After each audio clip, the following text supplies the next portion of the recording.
আসসালামু আলাইকুম। 10 মিনিটে রোদে দেওয়া ঝামেলা ছাড়াই অতুলনীয় স্বাদে কাঁচা আমের ঝুরি বা কুচি আচার তৈরি করে দেখাবো আজ আপনাদের সামনে। খুব সহজভাবে মাত্র 10 মিনিটেই খুব সামান্য কিছু উপকরণ দিয়ে কিন্তু এই রেসিপিটা আপনাদের সামনে তৈরি করে দেখাবো। আশা করি আপনাদের কাছে ভালো লাগবে। ভালো লাগলে অবশ্যই লাইক কমেন্ট করে পুরো ভিডিওটি কন্টিনিউ করবেন। চলুন মূল রেসিপিতে চলে যাই। প্রথমে দেখুন আমি এখানে মিডিয়াম সাইজের 4টি কাঁচা আম এখানে লম্বা লম্বা স্লাইস করে নিয়েছি, ঝুরি যেটাকে বলে ঝুরি করে নিয়েছি।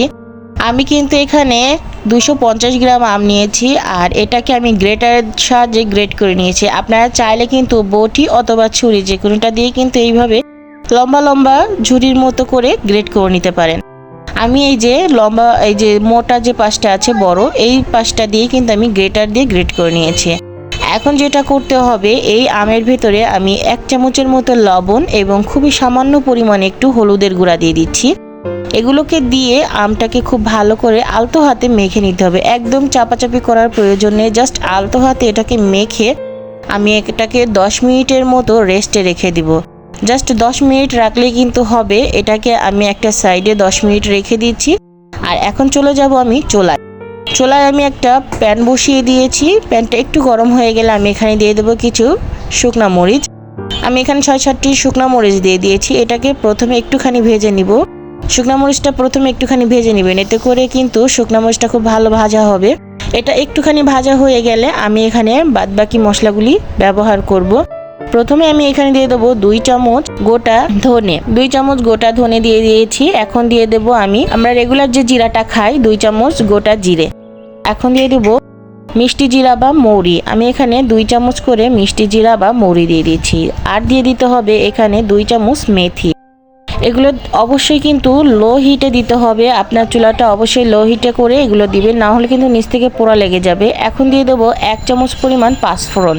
পাঁচফোড়নটা আমি একটু কম করে দিয়েছি, পরবর্তীতে আবার দেব, জাস্ট এই কারণে আমি একটু কম করে দিয়েছি। এখন এটাকে লো হিটে হালকা করে একটু ভেজে নিতে হবে। যখন এটা ভাজা হয়ে যাবে একদম শেষের পর্যায়ে আমি এখানে দিয়ে দেবো 2 চামচ সাদা সরিষা। সরিষাটা অবশ্যই একটু শেষের দিকে দিতে হবে, কারণ সরিষাটা কিন্তু খুব সহজেই এটা ভাজা হয়ে যায়। আর এটা যদি পুড়ে যায় বা বেশি ভাজা হয়ে যায় তাহলে কিন্তু তেতো একটা ভাব এসে যায়।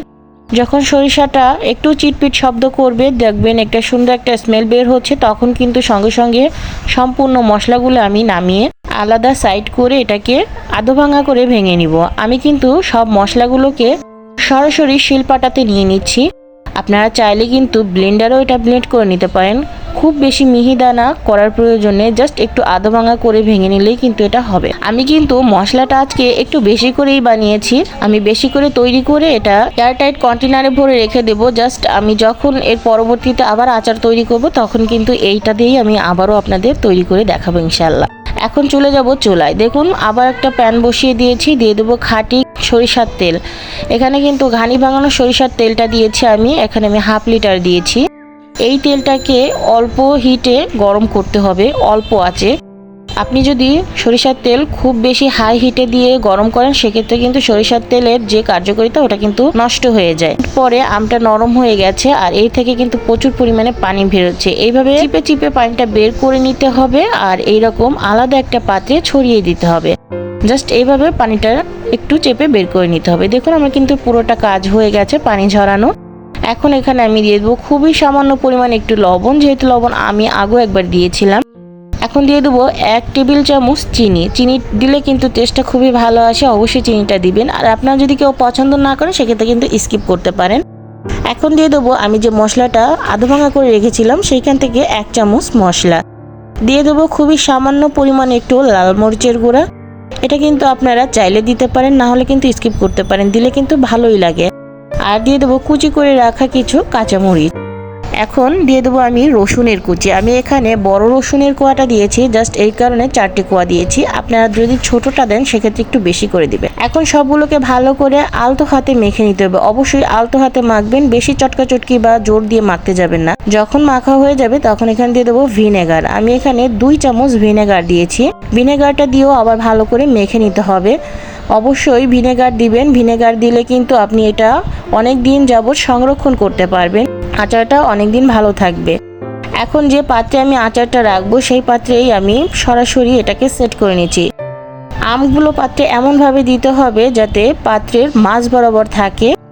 আর এখন কিন্তু আমি এই আমের ওপর থেকে কিছু আস্ত রসুন, কাঁচামরিচ এবং শুকনো মরিচ এখানে সাজিয়ে দিচ্ছি। আর আমটা কিন্তু খুব বেশি চাপাচাপি করা যাবে না, জাস্ট একটু আলতো হাতে বাটিতে অথবা জারে আপনারা সেট করে নেবেন। উপর থেকে কিছু মশলা আমি অ্যাড করে দিয়েছি, দেখতে এখনই মাশাআল্লাহ কতটা সুন্দর লাগছে। এখন চলে যাব চুলায়।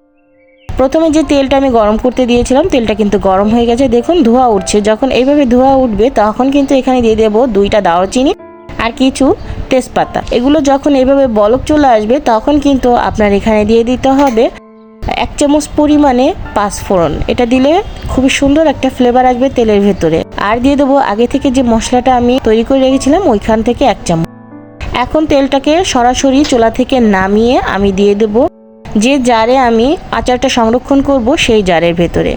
অবশ্যই এইরকম গরম তেলটা দিয়ে দিবেন। দেখুন তেলটা দেওয়ার সঙ্গে সঙ্গে কিন্তু এইভাবে ফুটতে থাকবে।